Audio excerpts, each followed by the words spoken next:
Bonjour, donc aujourd'hui je vais vous présenter en classe inversée les notions nécessaires pour comprendre comment est régulée la glycémie.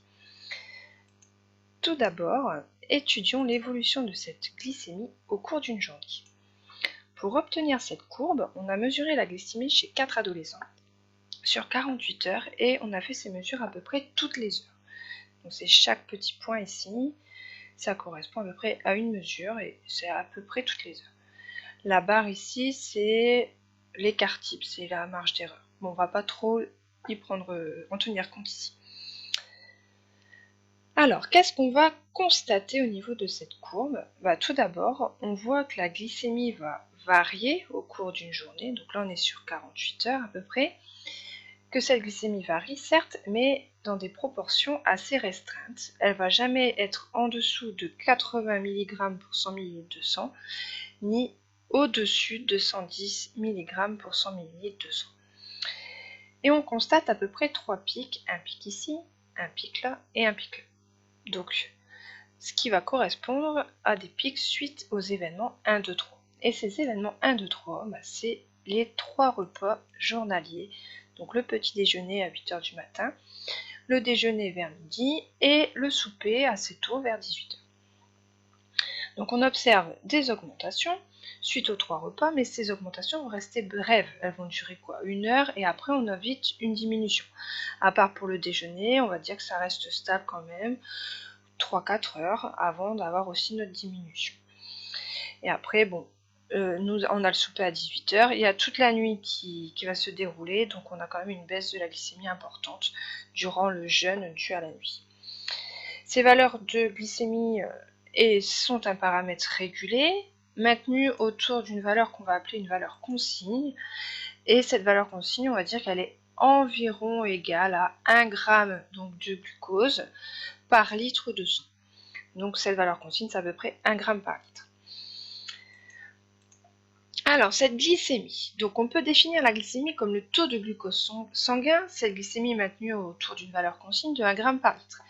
Et il peut s'avérer que cette glycémie soit au-dessus de 1 g, on va parler d'hyperglycémie, par exemple après un repas, ou que cette glycémie soit en dessous de 1 g, donc on va parler d'hypoglycémie, par exemple après le jeûne de la nuit, ou aussi après une activité sportive. Donc étudions d'abord ce qui se passe dans le cas d'une hyperglycémie suite à un repas. Donc ça va être cette partie-là ici de notre gros schéma.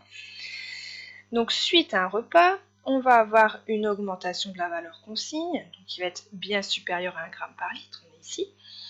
Donc on est bien en hyperglycémie. On a beaucoup de glucose situé dans le sang, donc ce petit tuyau rouge là, c'est un capillaire sanguin. Et les petits grains de café que vous avez à l'intérieur, c'est notre glucose. Donc on a plein de glucose dans le sang.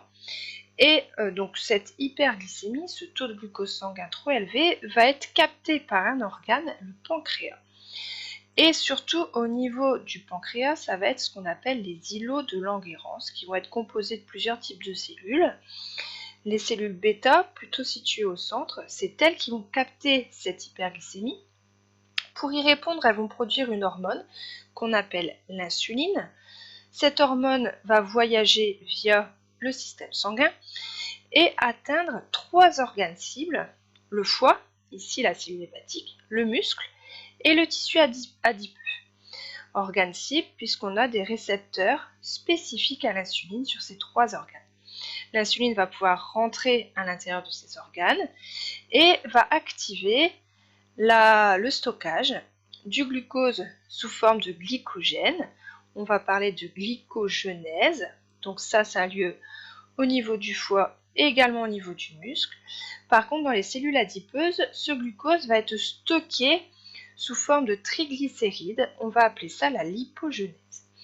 Donc le fait de stocker le glucose qui était au préalable dans le sang, ça va avoir pour effet de diminuer la glycémie et donc de retrouver notre valeur consigne de 1 g par litre. Donc l'insuline, on va parler d'hormone hypoglycémiante. Donc son objectif, c'est de diminuer la glycémie, donc le taux de glucose sanguin. Elle est produite par les cellules bêta des îlots de Langerhans situés dans le pancréas. Le glycogène, on peut dire que c'est un polymère de glucose et il est présent dans le foie et dans le muscle. Voyons maintenant ce qui se passe lors d'une hypoglycémie. Donc par exemple après une activité sportive, on va avoir une diminution du taux de glucose sanguin, donc on est bien en dessous de notre valeur de 1 g par litre. On a très peu de glucose dans le sang.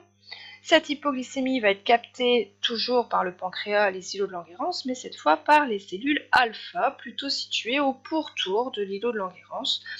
Ces cellules alpha, elles vont fabriquer, synthétiser une hormone qu'on appelle le glucagon. Et cette hormone va pouvoir rentrer dans sa cellule cible, les cellules du foie, puisque ce sont uniquement ces cellules du foie qui possèdent le fameux récepteur spécifique au glucagon. Le glucagon va avoir pour effet d'hydrolyser notre glycogène en glucose. On va parler de glycogénolyse. Ce glucose va sortir du foie, arriver donc dans le système sanguin. On a plein de petits glucoses ici dans le système sanguin. Et ça va avoir pour effet un retour, on va parler d'un retour à la valeur consigne de 1 g par litre.